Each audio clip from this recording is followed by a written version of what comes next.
যেই ব্যক্তি রাতের বেলা এই দোয়াটি 3 বার পরে ঘুমিয়ে যাবে, আল্লাহর নবী বিশ্বনবী সাল্লাল্লাহু আলাইহি ওয়াসাল্লাম বলেন, সকাল বেলা যখন আল্লাহ তাআলার বান্দা ফজরের নামাজের মাঝে যখন উঠবে, আল্লাহ নবী বলেন রাতের বেলা এশারের নামাজ পড়ার পরে, খাবার খাওয়ার পরে আল্লাহর বান্দা যদি এই দোয়াটা 3 বার পড়তে পারে, তাহলে আল্লাহ পাক রব্বুল আলামিন সকাল বেলা ঘুম থেকে ওঠার আগে আমার আল্লাহ তাকে নিষ্পাপ মাসুম বাচ্চার মতো আমার আল্লাহ পবিত্র বানায়া দেই।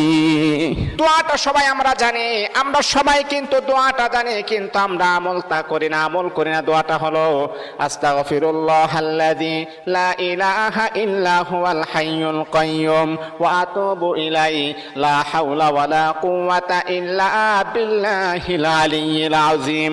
3 বার যদি আপনি পড়তে পারি, ইনশাআল্লাহ আল্লাহ পাক রব্বুল আলামিন আমার আপনার জীবনের সমস্ত গুনাহগুলোকে আমার আল্লাহ ক্ষমা করে দিবে।